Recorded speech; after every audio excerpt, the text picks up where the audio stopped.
کبھی اپنے آپ کو گھر پر دیکھا کہ سوراخ میں سے اس شریر کو دیکھ رہی ہوں، کبھی اسٹیشن پر خط ڈالنے کا سین پیش نظر ہے۔ رہ کر میں دیکھتی تھی کہ مجھ کو خدا نے تمام مصیبتوں سے چھڑایا۔ ایک ایک مصیبت سامنے آتی اور ہر نئے سین کے بعد اس شریر کے خلاف نفرت بڑھتی تھی جس نے میری زندگی تباہ کرنے میں کوئی کسر ہی نہ اٹھا رکھی تھی۔ اسی نیند میں دیکھتے دیکھتے کیا دیکھتی ہوں کہ وہی شریر سیاہ دھاری دار سوٹ پہنے کھڑا ہے، جیسا کہ آخری مرتبہ میں نے اسٹیشن پر اپنی چچی سے باتیں کرتے دیکھا تھا۔ ایک شرارت آمیز شیطانیت کی مسکراہٹ عیاں، تیز اور شریر آنکھیں جیسے کہ شرارت کا کوئی پہلو ڈھونڈ رہی ہیں۔ یہ میں نے ایک فاصلے ہی سے دیکھا اور انتہائی منافرت کے ساتھ دل میں کہا، تم میرا کچھ نہ بگاڑ سکے۔ ایک دم سے کیا دیکھتی ہوں کہ یہ الفاظ اس شریر نے سن لیے، حالانکہ یہ الفاظ میں نے دل ہی دل میں کہے تھے۔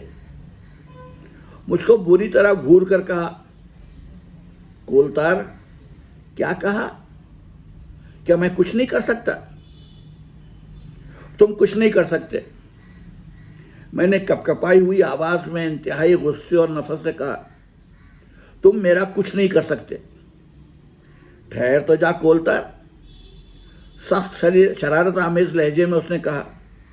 چہرے سے معلوم ہو رہا تھا کوئی شرارت دماغ میں ہے اور میرا یہ حال تھا۔ حالانکہ یہ سب خواب کے واقعات تھے۔ اس قابل نفع شکل کو دیکھ کر مارے غصے کے کانپ رہی تھی۔ اتنے میں ملازمہ نے میرا بازو پکڑ کر ہلا دیا اور نہ معلوم چپکے سے کیا کہا۔ میں چونک سی پڑی لیکن سمجھ گئی اور پھر جھٹ سے اسی طرح اوڑھ کر لیٹ کر گھٹنوں میں منہ چھپا کر بیٹھ گئی۔ میرا دل تیزی سے دھڑک رہا تھا۔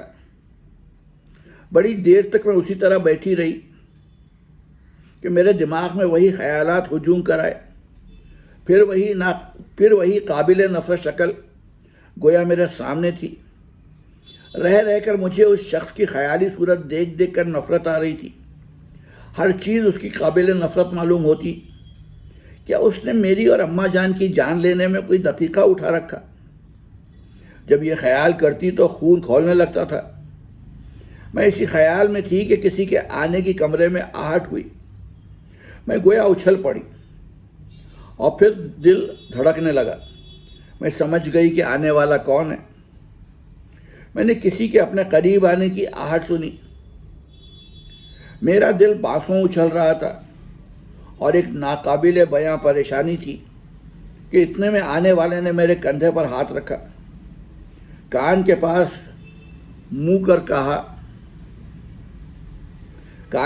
منہ لا کر کہا، کولتار صاحب السلام علیکم۔ میرے اوپر گویا بجلی گری اور میں چونک پڑی۔ غنیمت ہوا کہ میں چیخی نہیں۔ تن بدن میں راشا تھا اور بدن میں ایک سنسنی دوڑ گئی۔ جس شخص کا خیال میرے دل میں تھا، جس کو عالم خواب میں ابھی دیکھا تھا اور جس کے خلاف انتہائی نفرت کے جذبات میرے سینے میں ابھی موجزن تھے، کیا یہ وہی نہیں ہے؟ یہ لہجہ، یہ شرارت آمیز لہجہ میرے لیے نیا نہ تھا۔ میں خوب جانتی تھی۔ کیا یہ وہی شخص نہیں جس نے میری اور اماں جان کی زندگی تلخ کر دی تھی؟ یا اللہ، اس سے تو انتہائی نفرت تھی، مگر اب چشم زدن میں مندرجہ بالا خیالات میرے دماغ میں آئے اور گئے، اور قبل اس کے کہ میں اس انقلاب عظیم پر غور کروں، پھر اس عزیز ترین شخص نے کہا، اجی کولتار صاحب، مزاج شریف، وہ بھیڑوں کا چھتا میرے تمام منہ پر لپٹ گئی تھی۔ جناب کولتار صاحب، قبلہ، اجی کرایہ لے جائیے۔ غرض بہت کچھ کندھا پکڑ کے مجھے ہلایا جلایا، مگر یہاں جواب ندارت۔ اب ہے چیپٹر نمبر 3، اس کا عنوان ہے انقلاب۔ شادی اگر ہر لڑکی کے لیے ایک انقلاب ہے تو پھر میرے لیے شاید ایک حیرتناک استعجاب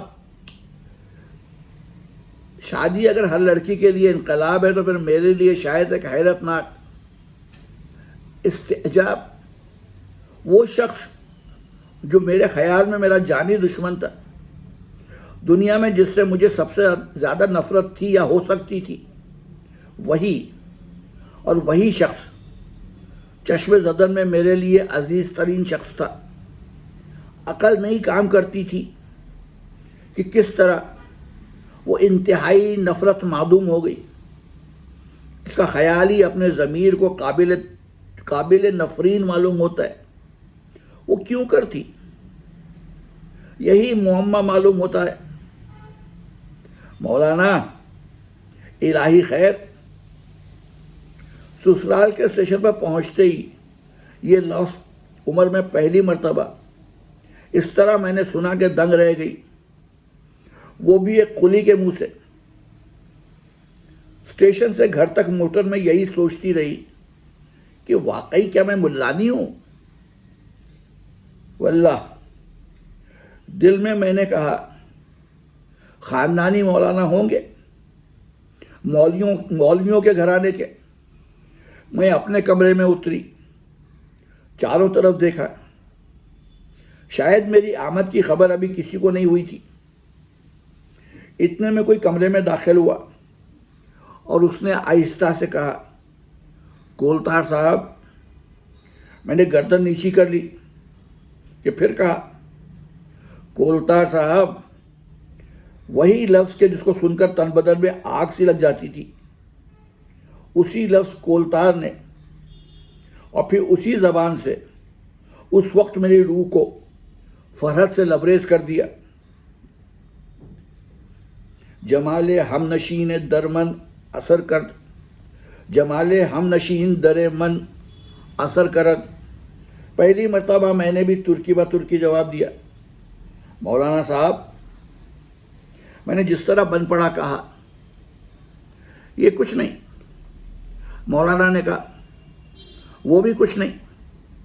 میں نے جواب دیا، مگر مولانا کا کہنا صحیح تھا، کیونکہ مجھے بعد میں بہت جلدی معلوم ہو گیا کہ ہر وہ شخص جو سوٹ پر سلیم شاہی یا اچکن پر ہاتھ لگائے یا کتابیں بغل میں دبا کر کالج کی طرف منہ کرے، آدمی بعد میں اور مولانا پہلے ہے، خواہ اس کے داڑھی ہو یا 4 ابرو کا صفایا کراتا ہو، اس سے کچھ بحث نہیں۔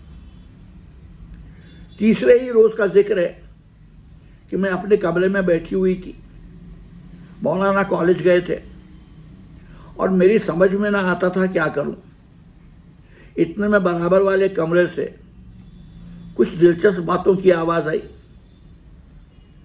میں نے دروازے ہی میں سے چپکے سے جھانک کے دیکھا، ایک بڑی بھی نہایت ہی رازدارانہ لہجے میں باجی اماں میری خوش دامن صاحبہ سے باتیں کر رہی تھیں۔ دلہن جب بیاہ کے آتی ہے تو سسرال سے اچھا سا خطاب ملتا ہے، بہن وہ غریب ہوں تو کیا، مگر دلہن کو بیگماتی خطاب دیتے ہیں۔ مگر بہن تمہارے یہاں کی ریت نرالی ہے، دلہن بیاہ کر آئی ہے تو اسے نگوڑا کولتار کا خطاب دیا۔ یہ باتیں تو ہم نے کبھی نہ سنی نہ دیکھی۔ مجھے تو یہ خیال ہے، باجی اماں خطرے اور اندیشے کے لہجے میں بولی، دنیا کیا کہے گی؟ اس کے جواب میں بڑی بی نے اپنے منہ کو گول گول کر کے صفر بنایا اور پھر اس صفر کو بڑی تیزی سے ایک سطر کی شکل میں عجیب و غریب طریقے سے تحلیل کر دیا۔ باجی اماں نے اس حیرت انگیز اظہار خیال کو غور سے نوٹ کیا اور پھر بولی، کہو تو، یہ ڈر نہیں کہ باپ سنے گا تو کیا کہے گا؟ اور سن ہی لیا ہے. باپ سن لے گا تو نکال دے گا. لکھ رکھو بہن, جو نہ نکال دے تو میرا نام پلٹ کر رکھ دینا. وہ ایسے ہی ہیں, ہے بھی وہ ایسے ہی. یہ کہہ کر بڑی بھی نے آنکھیں نکال کر تھوڑی سی اپنی ناک پھر تیزی سے چھو کر چارپائی پر ہی اسی طرح پیترا بدلا جیسے یہ خود ہی نکال دے گی. یہی تو میں کہتی ہوں. باجی اماں بڑی بی کے پیترے پر فدا ہو کر بولی, یہی تو میں کہتی ہوں. نہ اسے میری پرواہ, نہ اسے دادی کا خیال, اور نہ اسے یہ خیال کہ بوا کلن سنے گی تو کیا ہوگا. باجی اماں کچھ واقعی بے چین ہو کر بولی, بہن وہ ماں سے بھی یہ نہ کہے گی کہ مجھے کولتار کا خطاب سسرال سے ملا ہے. سر ہلا کر بڑی بھی بولی, دلہن کیا کہتی ہوگی. پھر کچھ آنکھیں جھپکائیں, چہرے کی کچھ کان نکالی اور بھویں سکیڑ کر گویا معمہ حل کرنے بیٹھی. بولی, تو بوا یہ آخر بات کیا ہے؟ یہ کولتار کیوں کہتا ہے, کیوں کہتا ہے؟ یہ کہہ کر پھر ایک نیا پیترا بدلا اور گویا بات کی تہہ کو پہنچ گئی. کیا جوڑو پسند نہیں کرتا؟ کچھ رازدارانہ لہجے میں بڑی بھی نے یہ بات کہی. پسند نہیں کرتا؟ باجی اماں نے گویا چیں بجبیں ہو کر کہا, لو اور سنو بوا, تمہیں نہیں معلوم؟ اے لو, میں نے اس کی بات بڑی جگہ بھیجی تھی, بات چیت طے ہو چکی تھی. برد کھوے میں جاتے جاتے لوٹ آیا, پھر اپنی بڑی چچی کو بیچ میں ڈلوا کر 3 طوفان جوڑے, ایسے کہ بس چٹ منگنی پٹ بیاہ. باپ نے بھی کہا ٹھیک ہے. انہوں نے چھوڑ ہی دیا, جو چاہو سو کرو. تو مطلب یہ ہے بہن, خود ہی اپنی پسند سے شادی کی, اب ناپسندی کا ہے کہ ریل میں دیکھ لیا تھا. باجی اماں بڑی بی کو ٹھوکا دے کر چپکے سے بولی. بڑی بی نے یہ سن کر اس زور سے آنکھیں پھاڑی ہیں کہ میں تو یہی سمجھی کہ بس اب یہ چلیں. گول گول منہ ان کا چوہے کے بل کی طرح نکل آیا. کچھ سن کر بولی, ہیں اپنی پسند کی جورو, اپنی پسند کی جورو تم نے کر لینے دی. فوراً راستہ چھوڑ کر بولی, مگر بڑی اچھی اور بھولی لڑکی ہے. مگر ہاں, تو اپنی پسند کی جورو لایا تو پھر کیوں. باجی اماں بولی, یہ بھی آج کل کے لڑکوں کی ادا ہے کہ جس کو چاہیں چونچلے میں آ کر اس کی گد بنائیں, الٹے سیدھے نام دہرائیں. یہی بات ہے, اور کوئی وجہ نہیں. صورت شکل تم نے دیکھی ہی ہے, خاصی اچھی, گوری چٹی, چاند کا سا ٹکڑا ہے. باجی اماں کا یہ ریمارک میری تعریف میں مبالغہ آمیز تو خیر تھا ہی, مگر اظہار محبت کا شاید بہترین طریقہ تھا. ورنہ دراصل بات تو یہ ہے, تو چاند تو زمین سے واقعی بہت دور ہے. بڑی پیاری صورت کی بھولی بھولی بچی ہے. بڑی بھی ایک عجیب لہجے میں گویا رو کر بولی. میں ہماتن اس مکالمے کے سننے میں مشغول تھی کہ آواز آئی, کولتار صاحب. میں ایک دم چونک سی پڑی. مولانا کالج سے بے وقت آ گئے تھے. میں نے مڑ کر دیکھا, یہ لو کہہ کر انہوں نے خط میری طرف پھینکا. خط میں نے ہاتھ میں لیا, لیکن بجائے اس کو دیکھنے کے میں لفظ کولتار کے تلفظ کی خوبی پر غور کر رہی تھی. کتنا پیارا لفظ ہے, کولتار. میں نے دل میں کہا, کس طرح یہ لفظ سنتے ہی دل میں گڑ کر رہ جاتا ہے. کہ تمام دنیا کے پرسرور اور لطیف نغمے اس تلفظ میں مضراب نہیں؟ اگر ستار کے کسی تار کو مصر سے چھیڑا جائے تو کیا یہی لفظ ایک طاقتور جھناٹے کے ساتھ ہوا میں نہیں تیرتا پھرے گا؟ یا ہارمونیم کے ہر پردے سے یہی لفظ کولتار نہیں نکلتا؟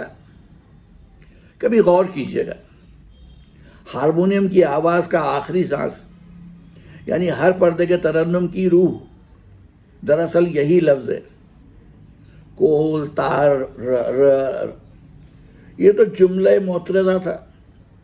قصہ سنیے، میں نے خط لیا اور قبل اس کے کچھ کہوں، دادی اماں کا دلچسپ چہرہ دروازے سے ایک شور کے ساتھ اندر داخل ہوا۔ میں نے مڑ کر دیکھا اور ان کے کندھے کے بائیں جانب باجی اماں کا سر تھا اور اس کے مشرق میں ان دلچسپ بڑی بی کی متحرک تھوڑی جو اس وقت سنگر کی مشین کے شٹل کی طرح ناک کی پھنن کی جانب برابر حرکت کرتی رہتی تھی۔ یاد رکھو کہ مارے تماشوں کے منہ توڑ دوں گی۔ دادی اماں نے مولانا کی طرف ہاتھ اٹھا کر کہا، اب کی میں یہ نہ سنوں۔ پوتے صاحب اپنی دادی کو بہت پیارے تھے اور شاید اسی وجہ سے ضرورت سے زیادہ گستاخی سے دادی کو بھی تختہ مشق بنانے سے نہ چوکتے تھے۔ سمجھ گئے کہ دادی اماں نے لفظ کولتار سن لیا، مگر نہایت ہی سادگی سے پوچھا، کیا سنا؟ یہی؟ دادی اماں نے ہاتھ جھٹک کر کہا، یہی؟ کیا یہی؟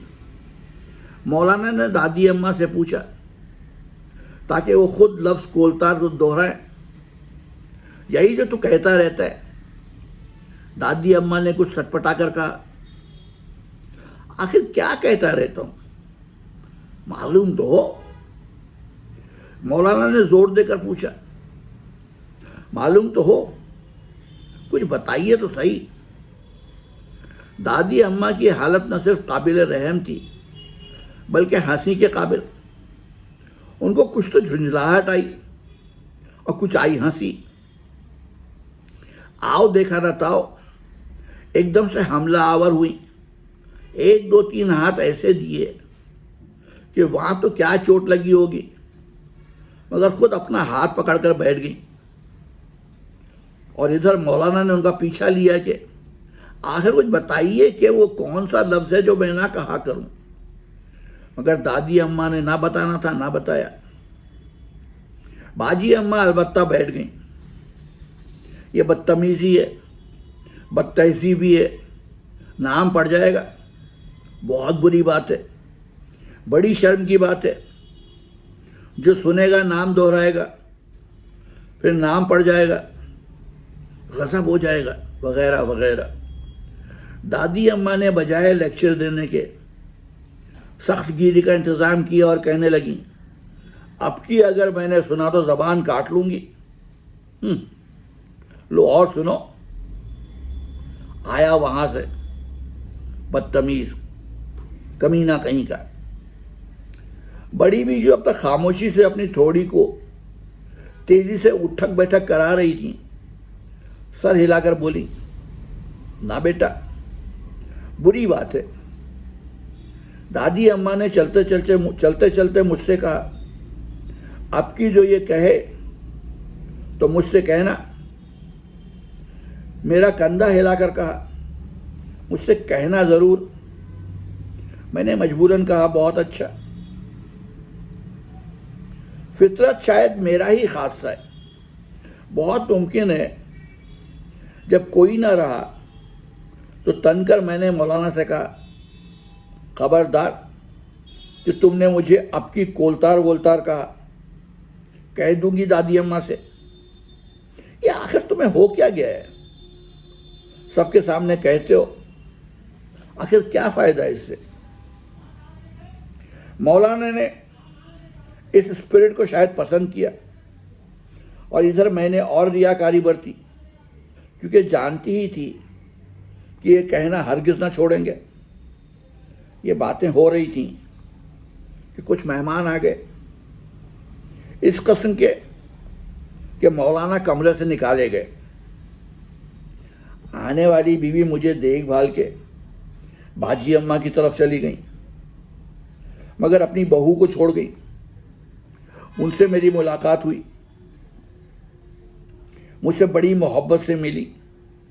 سانولا رنگ تھا، بڑی خوبصورت اور چمکدار آنکھیں تھیں، بہت دلکش اور جاذب نظر، اور نہایت ہی ملیح اور پر نمک چہرہ تھا، مگر صورت پہ کچھ عجیب و غریب اداسی چھائی ہوئی تھی۔ کچھ انداز گفتگو میں درد کی ایک کسک تھی۔ بہت صاف اور ستھرا پاکیزہ لباس پہنے ہوئے تھی، مگر ایک نظر سے معلوم ہوتا تھا کہ شاید اپنے اوپر جبر سا کیا ہے۔ غرض کچھ عجیب ہی دل بجھی سی تھی۔ میری ہم عمر تھیں، شاید مشکل سے 2-4 برس بڑی ہوں گی۔ ویسے تو گھل مل کے باتیں کی، مگر جہاں ان کے میاں کا ذکر آیا اور میں نے حال احوال پوچھا تو کچھ ٹال سی گئیں۔ پہلی ملاقات تھی، میں نے بھی کچھ نہ پوچھا کہ اتنے میں باجی اماں اور ان کی ساس آ گئیں۔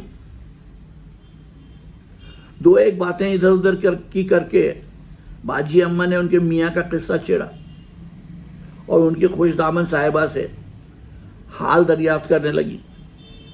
انہوں نے اپنے فرزند ارجمن کے بارے میں کہا، کیا بتاؤں، وہی حال ہے، کسی طرح راہ راست پر نہیں آتا۔ یہ کہہ کر خاتون کی طرف دیکھا اور قصداً تیزی سے دوسرا ذکر چھیڑ دیا۔ باجی اماں بھی شاید سمجھ گئیں کہ بھی خاتون بھی غیر متعلق باتوں میں تیزی سے مشغول ہو گئی۔ کھانے کا وقت آیا تو میں نے اور بی خاتون نے کھانا ساتھ کھایا۔ کھانے پر میری ہمت پڑی اور میں نے ان سے ان کے میاں کے بارے میں پوچھا۔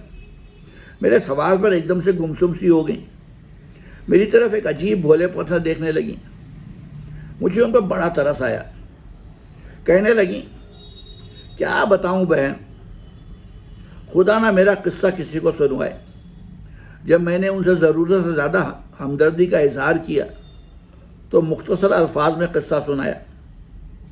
میاں کو آوارگی سے فرصت نہیں، دن رات بدقماشی میں بسر کرتے ہیں۔ جب بیاہ کر لائے تو 2-1 مہینہ تو کچھ سہاگ رہا، پھر اس کے بعد وہ ذلت اور وہ گد بنائی کہ خدا کی پناہ۔ بڑے مکان سے ہی ملا ہوا چھوٹا مکان ہے جس میں اکیلی پڑی رہتی ہوں، گھلتی رہتی ہوں، اور یہی تقدیر میں بدا معلوم ہوتا ہے۔ میاں کو گھر میں آنے کی قسم ہے، دن اور رات باہر ہی رہتے ہیں۔ ان کے ملازم علیحدہ ہیں، صرف کھانا گھر سے ملتا ہے اور جیب خرچ کو 100 روپے ماہوار، جس میں سے مجھے کوڑی نہیں ملتی۔ ماں کا یہ حال ہے کہ بیٹے کو سینکڑوں نہیں ہزاروں روپے چپکے سے دے دیتی ہیں، 5-5 ہزار کی ڈگریاں چپکے سے چکا دیتی ہیں، 200-250 روپیہ ماہوار رنڈیاں لے جاتی ہیں۔ میری قسمت میں نہ ساس سے لکھا ہے اور نہ میاں سے۔ کبھی کبھار گھر میں آئے بھی کسی کام سے تو تیزی سے نکلے چلے گئے۔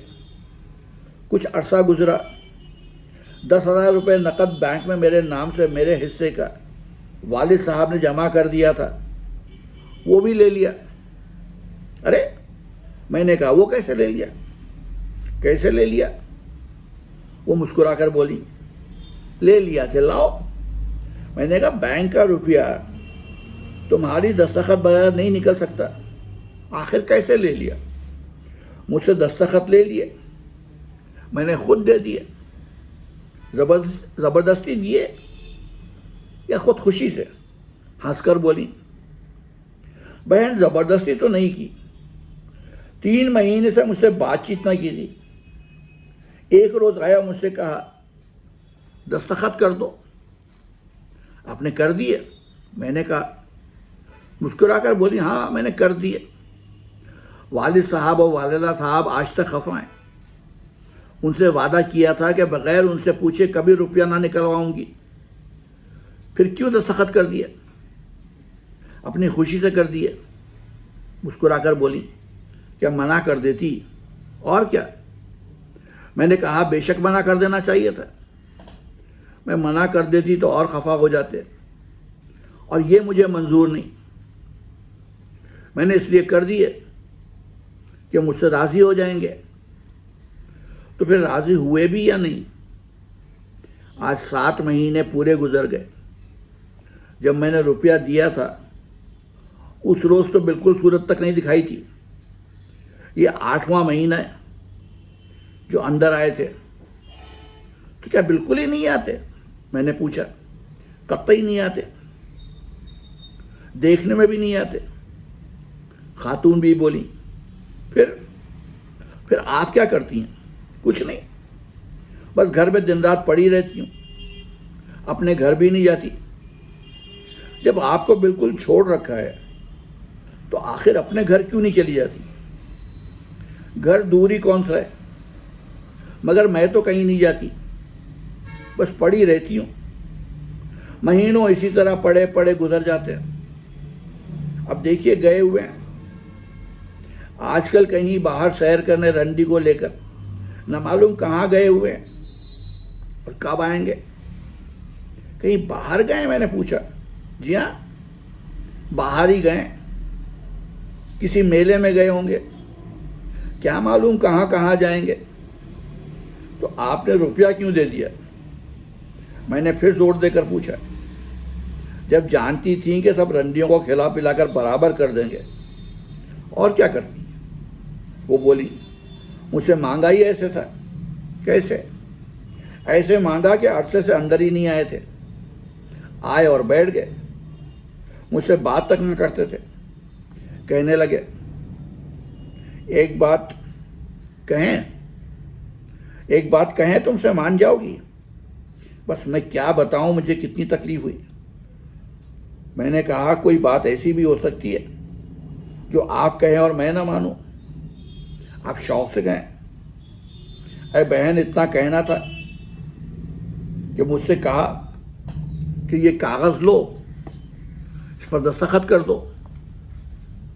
میں کاغذ دیکھ کر دیکھتی رہ گئی، سناٹے میں آ گئی، چپ، گردن نیچی کر لی۔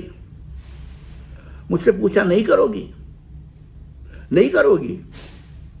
میں نے ایک مرتبہ سر اوپر کر کے دیکھا اور پھر چپ ہو رہی، بس اٹھ کر چلنے لگی کہ مت کرو۔ میں گویا ایک دم سے چونک پڑی اور پریشان ہو کر میں نے کہا لائیے کر دوں۔ وہ بولے رہنے دو، مت کرو، یہ کہہ کر جانے لگے۔ میں نے لپک کر ہاتھ پکڑ لیا اور میری آنکھوں سے آنسو نکل پڑے۔ ارے میں نے پریشان ہو کر کہا، کیونکہ یہ بات کرتے کرتے بی خاتون کی آواز گھٹ گئی اور ایک دم سے انہوں نے منہ چھپا لیا۔ وہ رو رہی تھی، جلدی سے انہوں نے آنسو پونچھ ڈالے۔ کھانا ہو چکا تھا، باجی اماں آ گئیں اور ان کی خوش دامن صاحبہ بھی آ گئیں، اور بی خاتون اس طرح باتیں ہنس ہنس کر رہی تھیں جیسے کچھ ہوا ہی نہیں۔ تیسرے پہر کے وقت وہ چلی گئیں، مجھ سے آنے کا وعدہ لیا۔ شام کو مولانا سے اور تفصیل معلوم ہوئی۔ ان کے شوہر پرلے درجے کے آوارہ اور رنڈی باز ہیں، خالہ کے لڑکے شوہر ہیں، اور اس پر یہ ستم، روپے پیسے کی کمی نہیں، اپنی بیٹھک میں بیٹھے رنڈیوں سے تاش کھیلتے رہتے ہیں، نہ کسی کی حیا نہ شرم، اور بیوی مکڑی کی طرح کونے میں منہ دیے بیٹھی رہتی ہے۔ کسی قسم کا بیوی سے سروکاری نہیں، بالکل چھوڑ دیا ہے۔ میں نے اس غریب لڑکی کی حالت پر غور کیا۔ خدا نے سب کچھ دیا ہے، مگر ایک شخص کی نالائقی نے اس کی دنیا تاریک کر رکھی ہے۔ اللہ رحم کرے۔ ہاں، وہ خط جو مولانا نے دیا تھا وہ دراصل ایک میلاد شریف کا بلاوا تھا، اور کوئی خاص بات نہ تھی۔ یہاں پر تیسرا چیپٹر اور چوتھی قسط ختم ہوتی ہے۔ کل پھر آؤں گا، آپ کو اس ناول کا اگلا حصہ سناؤں گا۔ تب تک کے لیے اجازت دیجیے. آداب.